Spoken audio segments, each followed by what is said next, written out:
Good afternoon. Thanks for joining us outside the Union buildings here. We saw those chaotic scenes earlier today around midday at the Pretoria Showgrounds when hundreds descended on the Pretoria Showgrounds and the police had to close the gates down, saying that there were no more buses that were going to ferry people towards Union buildings. We saw those scores of people pushing through, forcing their way through, and the police managing to avoid a stampede.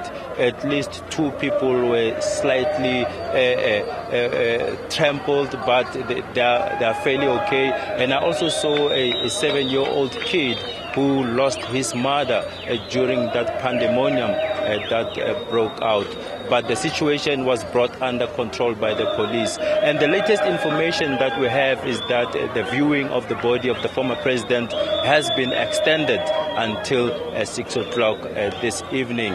I've just spoken to an official from government communications, and he has told me that just today 60,000 South Africans, or at least 60,000 people, because we also have people from around the globe, have gone through the Union buildings to view the body of the former president Nelson Mandela. So combining today together with Thursday and Wednesday, we are talking about more than 110,000 people having gone through to see the former president. But joining me right now is the clergy. I have the presiding bishop of the Lutheran Church in South Africa to give us the view of the church. South Africans and the world have shown so much love to Madiba and the family. How do you feel as the church? We are rejoicing in the sense that South Africans and the global village have shown what it means to be listening to a leader like Nelson Mandela. Had they not listened, they wouldn't have thronged the whole country, especially building it from Tuesday, the memorial service, where even the rain could not pour down the spirit of the people and determination to pay a tribute to the icon of South Africa and the whole world. And even today, the lines that were there, thousands and thousands of people who came, some were even saying they were here yesterday, and when the gates were closed, they couldn't go up to see the remains of the state president. And even today, they were here around about 4 o'clock in the morning, waiting for their turns to come and see and say goodbye to the icon. Talking about those long queues, you can see behind us, there's still a queue that is going uphill. Those people that have still been given a chance, that last chance to come and view the body. For me, it also reminded me of the scenes that we saw in 1994 when, as all South Africans, we were casting our democratic vote for the first time. How did that feel to you? It again brought those beautiful moments, but also invoked the spirit of calling upon our people to pray for South Africa.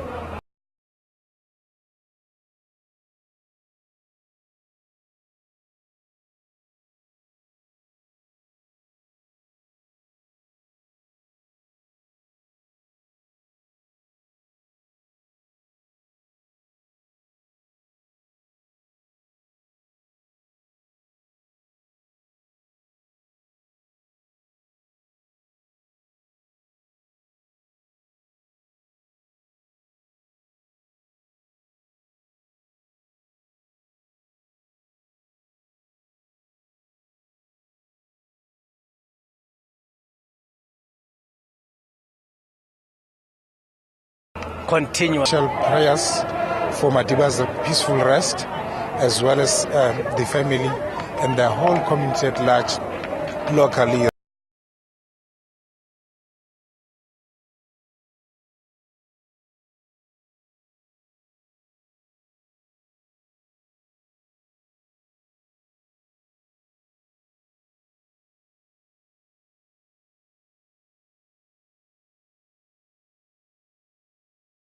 Regionally and world the best traveling and peaceful traveling as they go to Qunu and Umtata, and we wish all the best for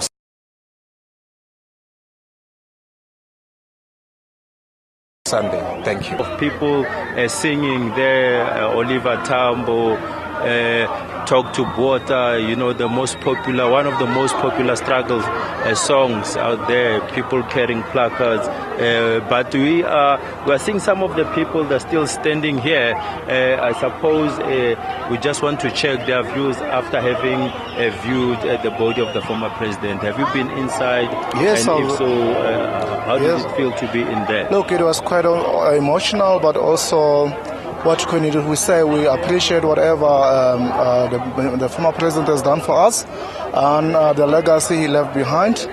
It's something that we should work on as a nation to lift up from where he left and be united and give a sharing hand. Because he was all about uniting and helping each other as neighbors. I think we should start helping from our neighbors and our friends and saying, guys, let's move on now. I think that's the legacy left us.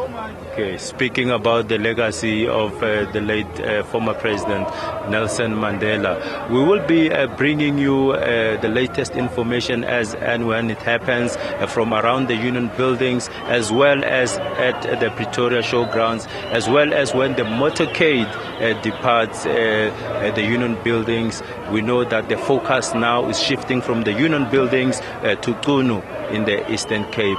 Is back to you in studio. Thank you very much. That was Njanji Chauke speaking to us from Pretoria, just getting the mood and feel of how things are done.